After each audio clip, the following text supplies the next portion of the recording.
चलिए एक सफर पर चलते हैं, वक्त में पीछे, बहुत पीछे, 4.5 अरब साल के एक लंबे रोमांचक सफर पर हमारे अपने ग्रह पृथ्वी की कहानी को जानने के लिए।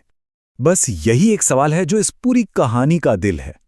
आखिर कैसे एक धधकता हुआ आग का गोला एक ऐसी हरी भरी जीती जागती दुनिया बन गया जिसे आज हम घर कहते हैं? ये वाकई एक कमाल की दास्तान है। तो हमारी कहानी की शुरुआत होती है आज से लगभग 4.5 अरब साल पहले, एक ऐसे दौर में जब हमारा सोलर सिस्टम बस बन ही रहा था। और ये बेहद उथल-पुथल और हिंसक समय था। जरा सोचिए, अंतरिक्ष में धूल और गैस का एक बहुत बड़ा बादल और गुरुत्वाकर्षण यानी ग्रेविटी नाम की एक ताकत धीरे धीरे इन कणों को एक साथ खींच रही है। लाखों सालों तक ये चलता रहा।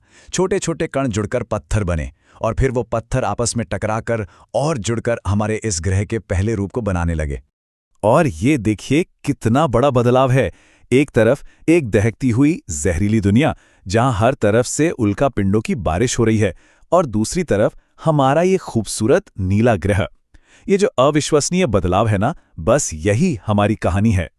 लेकिन कहानी में जबरदस्त मोड़ तब आया जब थिया नाम का एक ग्रह जो करीब करीब मंगल के आकार का था, हमारी युवा पृथ्वी से टकराया। ये कोई मामूली टक्कर नहीं थी, ये एक ऐसी घटना थी जिसने हमारे दुनिया का नक्शा ही बदल दिया और हमें हमारा चांद दिया। ये वाकई हैरान करने वाला है कि उस एक टक्कर ने पृथ्वी का भविष्य कैसे तय कर दिया। सोचिए, उस मलबे से चांद बना। उस टक्कर की वजह से हमारी पृथ्वी 23.5 डिग्री झुक गई, जिससे मौसम बने। और तो और चांद के वजह से हमारी पृथ्वी का घूमना स्थिर हो गया। अगर ये टक्कर ना हुई होती तो शायद मौसम भी नहीं होते और जीवन का विकास इतना जटिल कभी हो ही नहीं पाता। तो उस बड़ी टक्कर के बाद अब कहानी अगले पड़ाव पर पहुंचती है। ग्रह धीरे धीरे ठंडा हो रहा था और मंच तैयार हो रहा था जीवन के पहले अध्याय के लिए। यहाँ एक बहुत ही कमाल की बात है।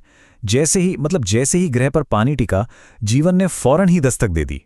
भूवैज्ञानिक समय के हिसाब से तो ये पलक झपकने जैसा था। यह हमें बताता है कि जीवन कितना अद्भुत और लचीला हो सकता है।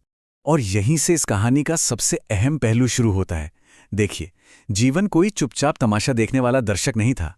नहीं, इसने सक्रिय रूप से इस ग्रह को बदला और बदले में ग्रह ने जीवन को बदलने में मदद की। ये एक अटूट रिश्ता है।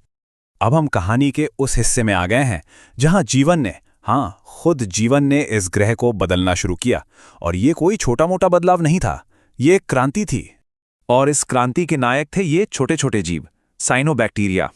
इन्होंने एक ऐसी नई तरकीब सीख ली जो आज भी इस ग्रह पर ज्यादातर जीवन को ऊर्जा देती है, प्रकाश संश्लेषण यानी फोटोसिंथेसिस।